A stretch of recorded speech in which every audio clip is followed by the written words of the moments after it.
সমস্ত দোকানের বিল হাতে পেতেই সৃঞ্জয়ীর মুখোশ সবার সামনে খুলে দিল রাজরূপ। বন্ধুরা, সম্পূর্ণটা জানতে হলে ভিডিওটা শেষ অবধি দেখতে থাকুন। ধারাবাহিকে শুরুতে দেখা যাচ্ছে সৃঞ্জয়ী তো বিদ্যার ফোনটা ধরে বলছে, আমি সৃঞ্জয়ী চ্যাটার্জি বলছি, তোমার এক্স খুশাশুড়ি। বিদ্যা তখন সরাসরি বলছে, আপনার যা চরিত্র কোনো অ্যালফাবেট লেটার দিয়ে এক্সপ্রেস করা যাবে না। সৃঞ্জয়ী তো তখন রেগে মেগে বলছে, এই বেশি কথা বলো না, ঠিক আছে, তোমার সাথে একজন কথা বলতে চায়। এবার তো সৃঞ্জয়ী রাজজিতের সামনে ফোনটা ধরেছে আর বলছে, নাও এবার বলে দাও। রাজজিৎ তখন বলছে, তোমরা যা বলার বলে দাও না। ত্রিধা তখন বলছে, না তুই এটা ফোনে ওকে বল। রাজজিৎ তখন চিৎকার করে বলছে, কি আর বলবো। ত্রিধা তখন বলছে, কেন, আমাদের যা বললি ওকে বল। ত্রিধা তো এবার ফোনটা নিয়ে রাজজিতের সামনে ধরেছে। রাজজিৎ তো তখন বিদ্যাকে বলছে, এটা কর্পোরেশনের দরকার আছে। বিদ্যাও তো তখন বলছে, ব্যাস শুধুই কর্পোরেশন। বিদ্যা তো এবার মনে মনে বলছে, তুমি এবার যা চাইবে আমি সবকিছুই দিয়ে দিতে পারি, সব সঁপে দিয়েছি তোমার জন্য, সবকিছুই তো তোমার হাতে দিয়ে দিয়েছি, তোমার জন্য প্রাণও দিয়ে দিতে পারি রাজজিৎ। বিদ্যা তো এবার নিজেকে শক্ত করে বলছে, রাজজিৎকে বলুন আপনি কি চান।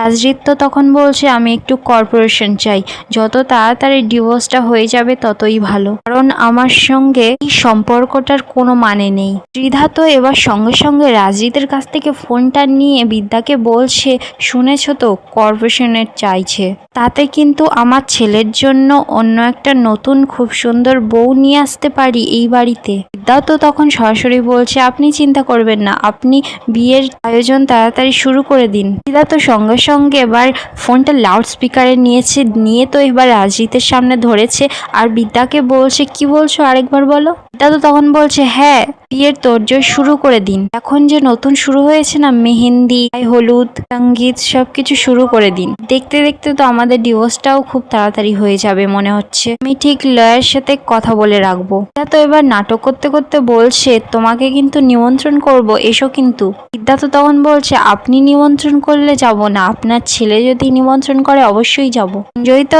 এবার রাজজিতের কানে বিষ ঢালছে আর বলছে, দেখেছো তো কি বলছে। রাজজিৎ তো আর বিদ্যাকে বলছে, আমি বলছি আপনাকে, আপনি সঙ্গীতে থাকবেন, মেহেন্দিতে থাকবেন আর বিয়ের শেষ পর্যন্ত থাকবেন। বিদ্যা তো তখন বলছে, থাকবো, আমি অবশ্যই থাকবো। রাজজিৎ তো তখন বলছে, পারলে ওই কনিষ্ক বিশ্বাসকেও সাথে নিয়ে আসবেন, যে আপনাকে ভালোবাসার পাতায় লিখে রাখছে।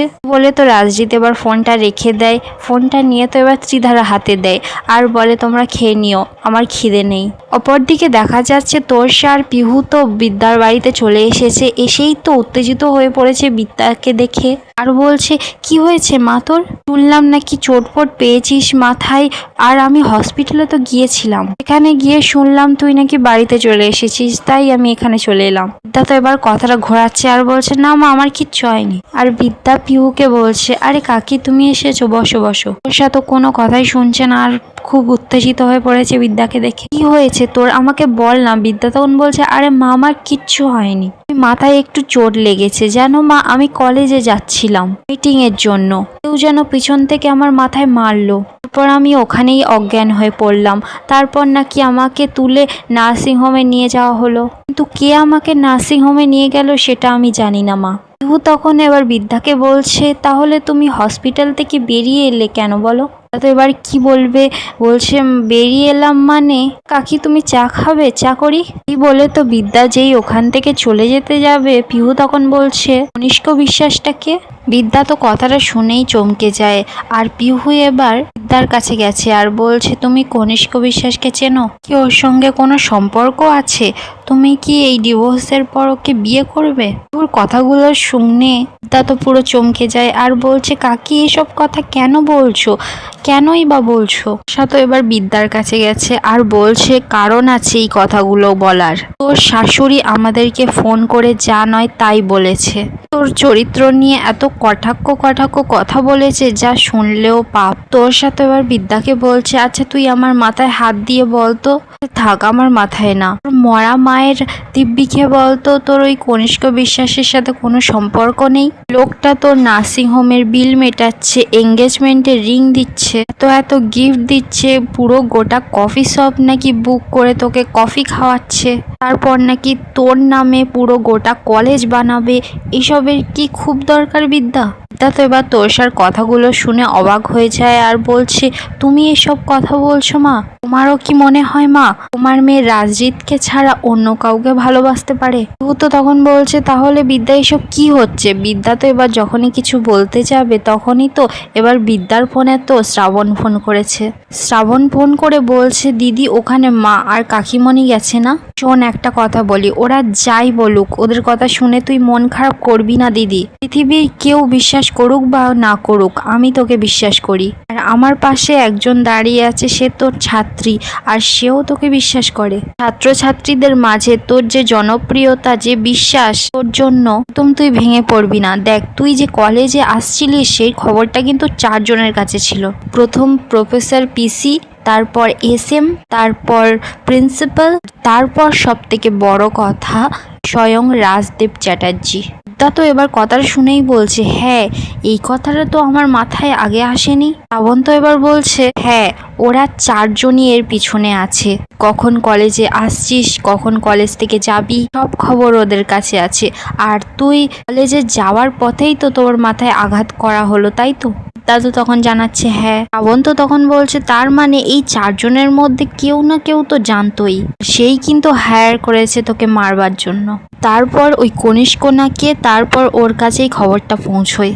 তারপর এই টার্ডি গেমটা পুরোপুরি খেলা হয়। দাদু তখন বলছে, তার মানে ওই রাজদেব চ্যাটার্জি? শ্রাবণ তখন বলছে, হ্যাঁ দিদি, ছাড়বি না তুই ওদেরকে, কারোর ছাড়বি না। আমি তোর পাশে আছি আর আমার সমস্ত বন্ধুরা তোর পাশে আছে।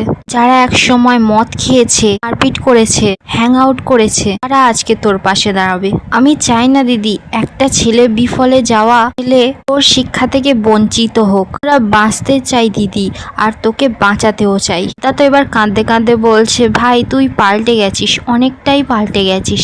তোর সাথে এবার বিদ্যার হাত থেকে ফোনটা নিয়ে শ্রাবণকে বলছে, শ্রাবণ তো এবার তখন তোষাকে বলছে, তুমি দিদিকে আঘাত করো না। বিদ্যা ব্যানার্জি যে কোন ধাতু দিয়ে তৈরি তুমি জানো না? আমরা ছোটবেলা থেকে একসাথে বড় হয়েছি, প্লিজ তুমি ওকে আঘাত করো না। ঠিক সূত্র ধরে বের করবে এর পিছনে কে বা কারা রয়েছে। অপরদিকে দেখা যাচ্ছে রূপ তো ঘরে বসে বসে কাজ করছে। ঠিক তখনই তো রুষা লুকিয়ে লুকিয়ে রূপের কাছে এসেছে। রুষা তো এবার রূপকে বলছে, পাপা আমার একটা কথা রয়েছে। রূপ তখন বলছে, হ্যাঁ কি বলবি বল। রুষা তখন বলছে, প্রাইভেট কথা। রূপ তো এবার উঠে দাঁড়িয়েছে। রুষা তো এবার চারিদিকে উকিঝুঁকি মেরে রূপের কাছে এসে বলছে, রুষা তো এবার থতমত খাচ্ছে, কি বলবে বুঝতে পারছে না। আর রূপকে বলছে, বাবা আমার অ্যাকচুয়ালি এটা জানানো প্রয়োজন হলো এই কথাটা জানানো দরকার। তখন বলছে, আরে বাবা কি কথা সেটা তো বলবি। রুষা তখন বলছে, আসলে আমি মায়ের কাছে টাকা চাইতে গেছিলাম, কে না দেখতে পেয়ে মায়ের ব্যাগ থেকে টাকাটা নিতে গেছিলাম মিউজিক ক্লাসের ফিসের জন্য, কিন্তু টাকাটা বের করতে গিয়ে তখন বলছে, ও টাকাটা পাসনি তাই তো, তাহলে আমি দিয়ে দিচ্ছি। রুষা তখন বলছে, আরে না না আমি টাকা পেয়ে গেছি। রূপ তখন বলছে, ও টাকাটা পেয়ে গেছিস? তখন বলছে, হ্যাঁ টাকাটা তো পেয়ে গেছি, কিন্তু তার সঙ্গে সঙ্গে এগুলো পেয়েছি। কে তো এবার কয়েকটা কাগজ বার করে দেখায়। তো এবার কাগজগুলো হাতে নিয়ে দেখছে একটা কফি শপের বিল। বলছে, এটা তো কফি শপের বিল একটা। উষা তখন বলছে, হ্যাঁ যেখানে বিদ্যা বৌদি কফি খেতে গেছিল, যেই কফি শপটা কনিষ্ক বিশ্বাস নামে লোকটা বুক করেছিল। রূপ তো এবার বিলটা ভালো করে দেখছে, দেখেই তো বুঝতে পারে, হ্যাঁ এই সেই বিলটা, কফি শপের বিল। উষা তো এবার আরো দুটো কাগজ নিয়ে এসে দেখায় রূপকে। রূপ তো দেখে ফ্লাওয়ার বুফে নেওয়ার বিল, এখানে পুরো 900 টাকা হয়েছিল। তো আরো একটা বিল দেখতে পাই যেখানে সোনার ডায়মন্ডের রিং বিল রয়েছে। তো এবার দেখেই চমকে গেছে আর বলছে, ডায়মন্ড রিং, ও মাই গড। রুষা তখন বলছে, হ্যাঁ পাপা এগুলো কিনেছিল। রূপ তো এবার রুষাকে বলছে, রুষা তুই আজকে কি করেছিস তুই নিজেও বুঝতে পারছিস না। রূপ তো এবার রুষাকে জড়িয়ে ধরে বলছে, thank you my dear, thank you. এখানেই আজকের এপিসোডটা শেষ হয়ে যায়। আপনাদের কি মনে হচ্ছে, রূপ কি এই বিলগুলো নিয়ে পুরো খেলাটা ঘুরিয়ে দিতে পারবে? কমেন্টে আপনাদের মতামতটা অবশ্যই জানাবেন। আর ভিডিওটা ভালো লাগলে চ্যানেলটা সাবস্ক্রাইব করে একটি লাইক করে দেবেন।